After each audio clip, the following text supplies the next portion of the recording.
Hi, my name is Madison Blake. I've been working with Lisa for, well, it's gonna be 5 years this year, I think, right? 6 It's gonna be years. 6, okay.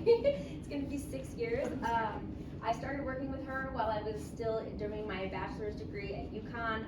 I graduated in 2020 with a degree in sustainable plant and soil systems with minors in integrated pest management and environmentally sustainable agriculture production.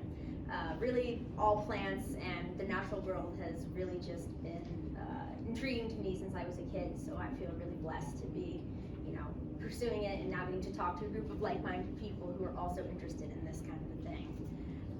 So I'm going to start with talking about what it means to be a native plant. So a native plant is part of an ecosystem that has basically evolved together throughout generally thousands of years. So all of these plants and the insects and even the macrofauna that then feeds on these insects, they have evolved together, they're dependent on each other.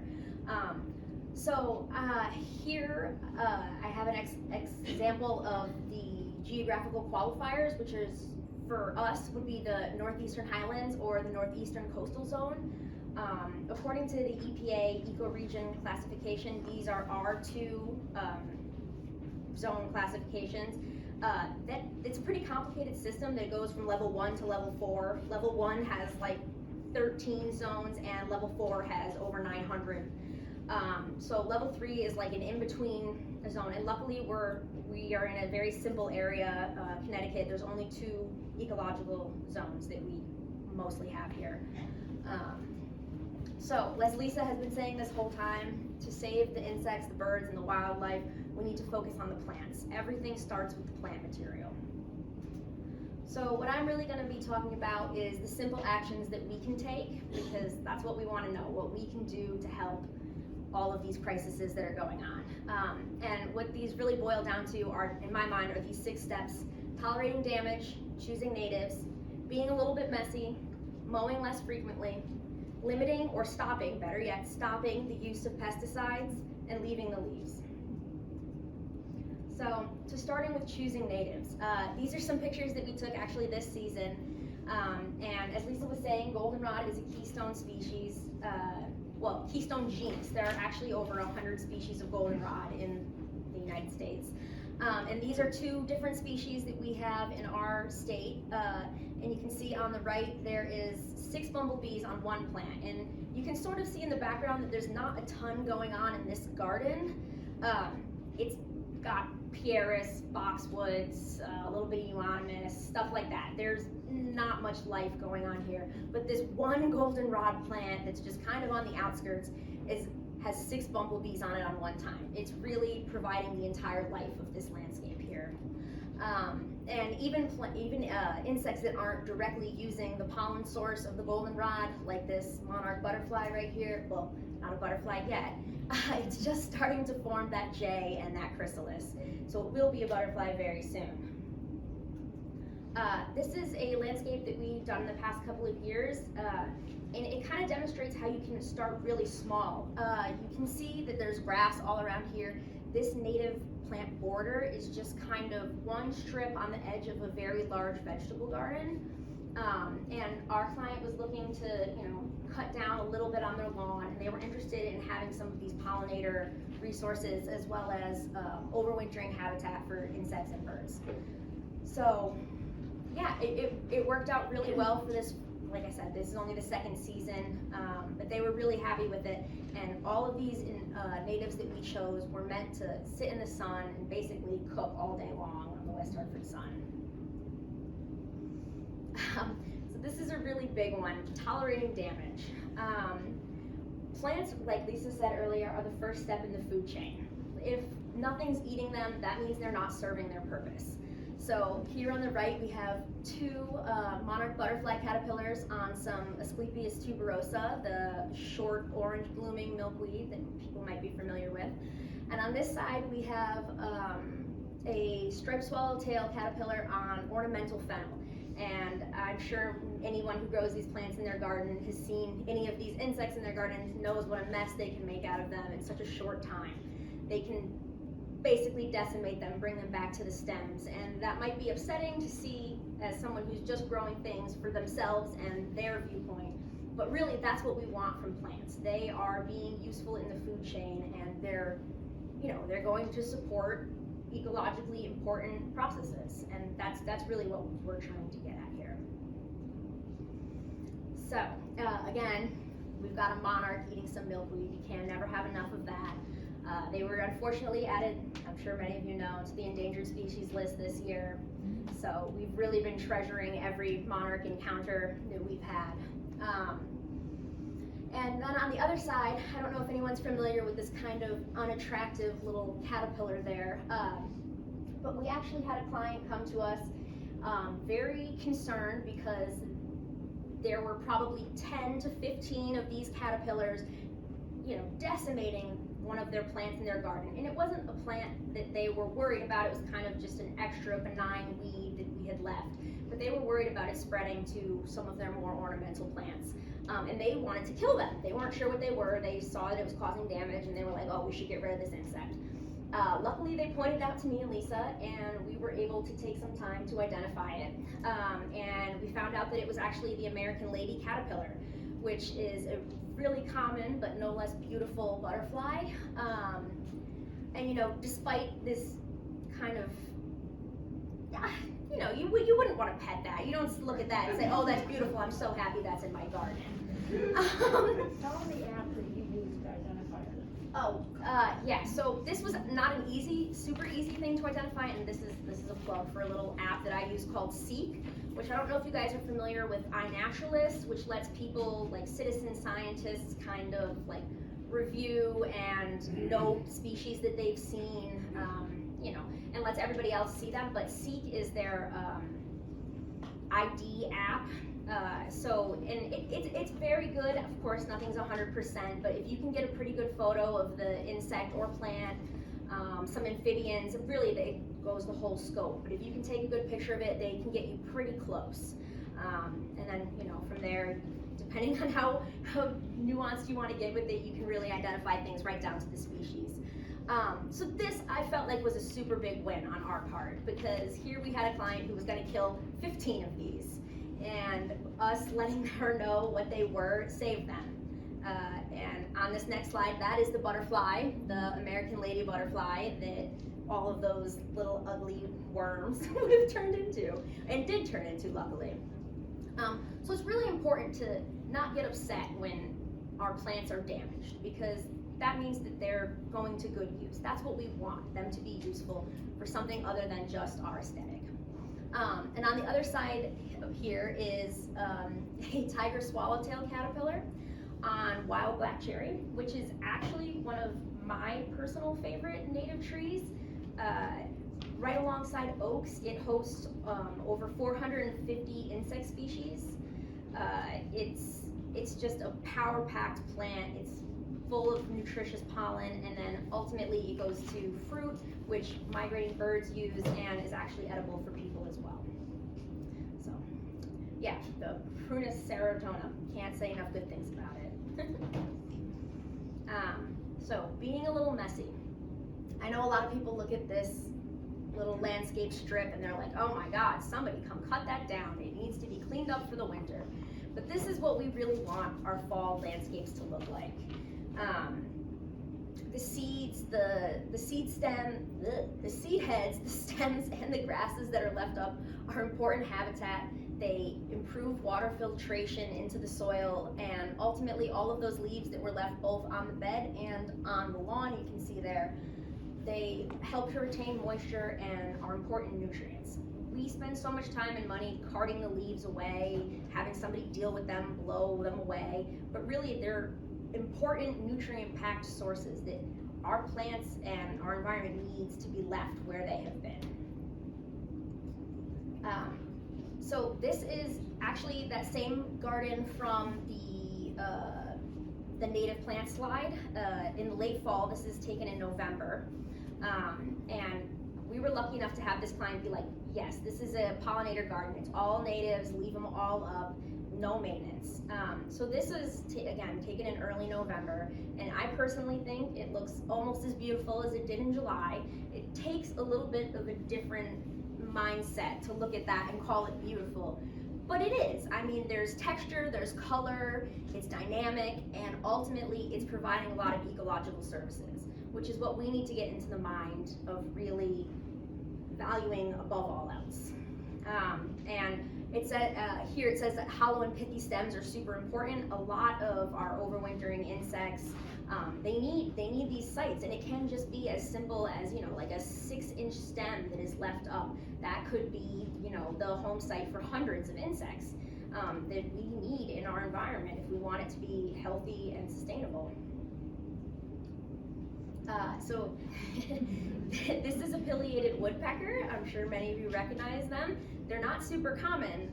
One of the reasons they're not super common is because one of their main, not a habitat exactly, but a food source is long-standing dead trees. And of course, most people are trying to get rid of dead trees. They are a hazard, they're ugly, something like that.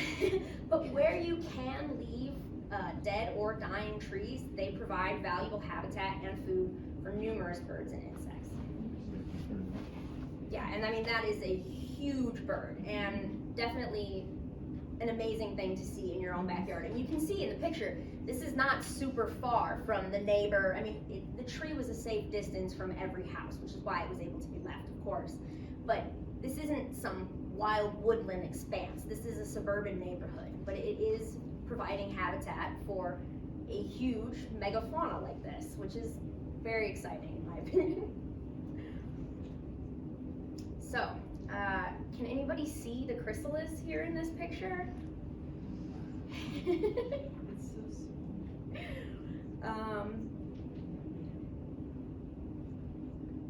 Now, that chrysalis looks a lot to me like a crumpled up leaf. And it's supposed to. That was how these insects originally avoided predation, by mimicking the environment around them.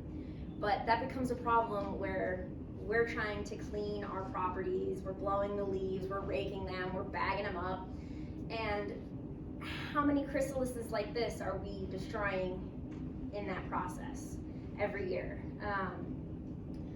So again, this is another swallowtail chrysalis, and they would stay like this throughout the winter and emerge in the spring, oftentimes on small branches, on garden plants that are left standing throughout the winter. Things that we might, and generally do, cut down, get rid of, rake away. And that's part of why we see less of these creatures, less of these insects around, is because we're getting rid of them, and we don't even know it. So one of the tenets here is mowing and blowing less frequently, and this is a meme that I took from the Healthy Yards Instagram, which I highly recommend. Their site is great. It's on that list that we provided you guys. It's a lot of fun, but it asks a very important question. Like, we have changed with the times. Nobody dresses like that, and if you did, unless it's for a costume party, it's silly. It doesn't make sense. It's not practical for the world that we live in. And neither are yards that look like this. Expanses of green lawn, they don't serve anything, and actually they do a lot of harm. So you can all read this, that mowing and blowing cause extreme harm to the environment. And I'm sure you are all familiar with that constant droning of a mower or a blower. And these outdated care methods cause a lot of problems. Everybody knows greenhouse gases, and again, the noise pollution, we've all felt it. But also this constant maintenance does not allow the grass, which is not the best carbon sequesterer in the first place, but it does not allow it to do any of that. It cuts the above soil portion, and it does not allow the roots to really extend down, because it's constantly rejuvenating that above ground portion. Pesticide and fertilizer pollution, to have a beautiful green lawn, people are putting these things on them all the time, and they don't soak up most of it. It runs off and becomes pollution in other areas. The lack of groundwater filtration is basically the same thing. The roots aren't deep enough for the water to fully filter through it most of the time, and especially because of the compaction of us mowing and running those heavy machines over it again and again. The water just hits the ground and rolls right off, especially if it's on any sort of incline. And ultimately, a lot of people still irrigate their lawns, despite the lack of freshwater resources that are available for, people in need, animals in need. They are still irrigating their lawns because they like them nice and green. And that's a big problem. So much water is wasted on irrigating lawns. And it's about, like Lisa said, that shift of our perception and what we value. And I'm sure everybody here is kind of on that same page, so I'm hoping that we can see less and less of those lawns. I found this really cool graphic cool and sad, graphic from the Utah Department of Environmental Air Quality. And I'm just gonna read this because it's sad. But the EPA estimates that 17 million gallons of fuel are spilled each year while refueling mowers. That's more oil than the Exxon Valdez spill. That's a lot of oil every single year, just drips that people are, dropping on their driveway, their sidewalk, their backyard. Another sad statistic is that a typical 3.5 horsepower gas mower can emit the same amount of VOCs, which are volatile organic compounds, one of the many components of greenhouse gases that we generally measure in the atmosphere. One 3.5 horsepower mower is equal to 11 new cars. And then on the side here, I have another statistic from the American Society of Landscape Architects talking about how much gas is needed for each lawn per season. And they quote here at 20 minutes of mowing per week. And as Lisa said, we spent a lot of time outside and in people's yards, and 20 minutes of mowing is a serious low ball.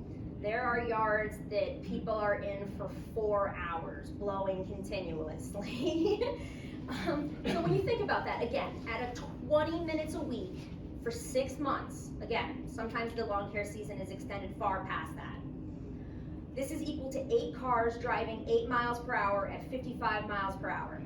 So looking at the average use of a gallon of gas in an average car, and using that as an equivalent to how much gas is being used on one single mower throughout the year, it's 4,000 pounds of greenhouse gases for one lawn, 1 year. And a small lawn, like I said, 20 minutes per week. And when you think about it like that, it's very disturbing.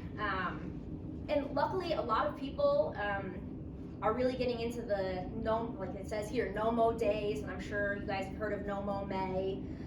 Really important time to let the grass grow, let things, like Lisa said earlier, like the dandelions and the violets flower for our early pollinators.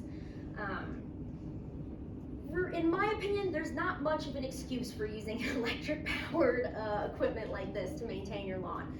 The detriments and the environmental impacts that it's creating, there's really no way to offset that, and there's no justification really either.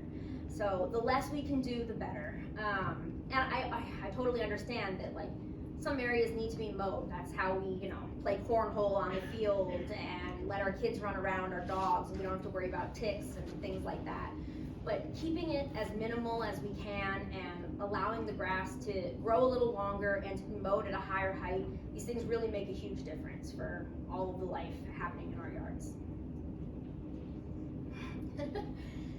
So almost right on par with mowing and blowing and gas-powered equipment is the use of pesticides, and it's been really saddening to see how much this has exploded in the past couple of years. So you can see here this quote from the Purdue Extension Center: "The use of chemicals is, at best, a temporary expedient that should be limited only to those situations for which no other alternatives exist." And I'm sure everybody has seen this picture right here because I see them everywhere that I go. These guys spraying who knows what. None of their sites will tell you exactly what. But this picture is from Turfgraphs magazine, and the title of it was "Mosquito Control as a Big Business." And I think that that's a really important thing to remember here, is that they're trying to sell you something. It doesn't matter what the company is or how safe and ecologically friendly and organic they say these pesticides are. they are ultimately adding something to the environment with hopes of killing something. And more often than not, it is unfortunately not the target that they end up killing. So specifically speaking about mosquitoes here, there have been a lot of studies about the efficacy of these sort of broad spectrum backyard sprays. And less than 0.1% of pesticides reach the target pest, whether that be ticks, mosquitoes, gnats, something like that. And it's even lower for flying insects like mosquitoes, which I think is mostly people's main target insect when they're spraying their backyards. They want to be able to go outside and enjoy things without having to worry about, serious things like any sort of mosquito-borne illness. And that's very valid, but at the same time, there are a lot of other steps that can be taken that are much more effective at cutting down on the mosquito population and keeping yourself and your family safe. And I threw this little DDT is good for me. I'm sure you guys are at least sort of familiar with that. And the Rachel Carson book, Silent Spring, that kind of shone a light on the effects that these chemicals at the time, DDT, were causing for both the environment and the people who ultimately ended up consuming things on the higher end of the food chain. And really, again, we don't know, we as consumers especially don't know what these companies are spraying. Nowhere does it tell you what they are. And I mean, there's a little bit of stuff, mostly they're spraying perethrins or cedar oil, is it cedar oil, I believe, to kill ticks. But it doesn't just kill ticks, and there's no long-term studies on the effects of these things when children play in them, when pets, lick them up or catch a ball in the grass and then lick your face later. We don't have this information yet, and to say that they are safe is an outright lie, ultimately. We don't know that. But we do know that they do cause devastating effects to other insects and animals in our yards. And for me, that's a good enough reason to not want to be using these things. And as I said, there are so many. Gutter cleaning, what a simple thing.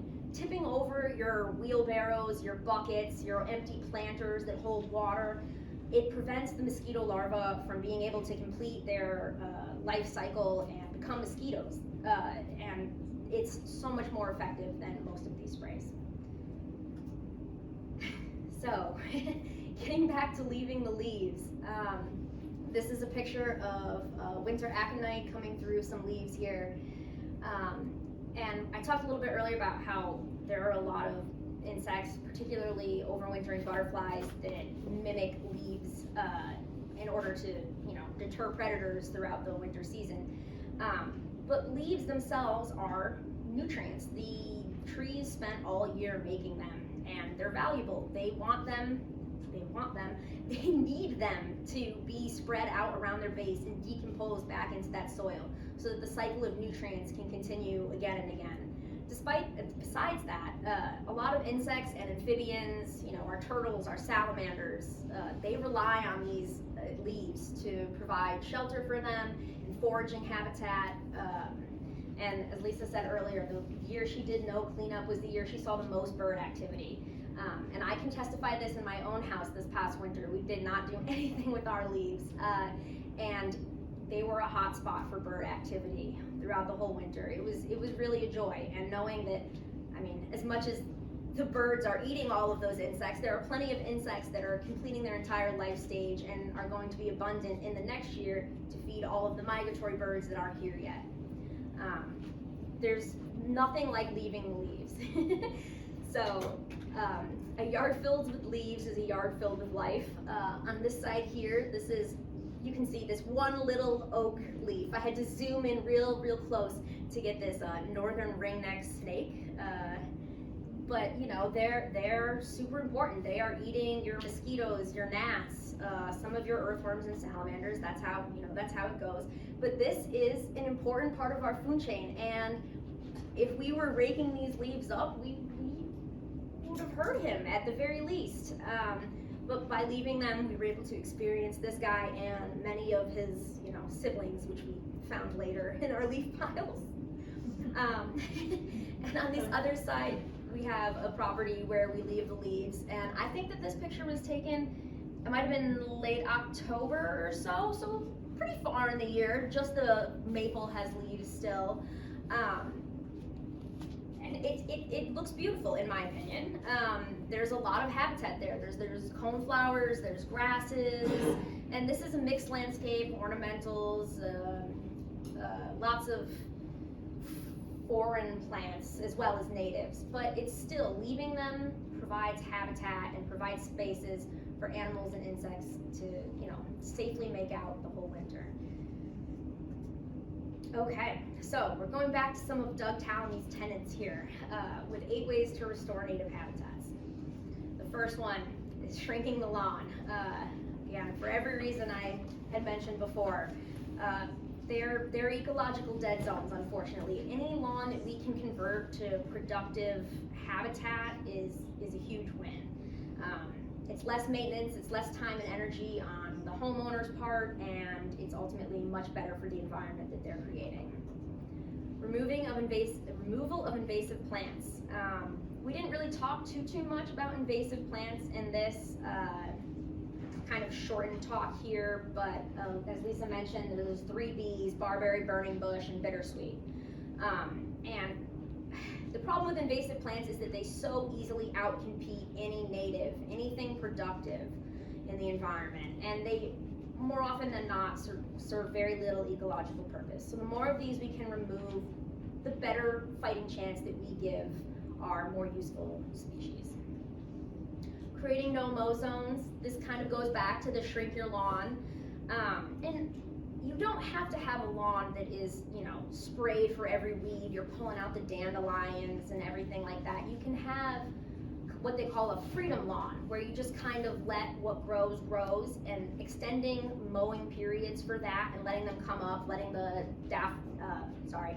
dandelions and violets and things like that flower. It makes a huge difference for all of the pollinators in the area. So even if it's a short period of time, having these no-mow zones and kind of doing things in like a cyclical manner really helps out. Switch to motion detection lights. Again, as Lisa said, the constant lights that we keep on our properties, the security lights, the spotlights, the floodlights, they really confuse all of our insects and even some of our larger fauna.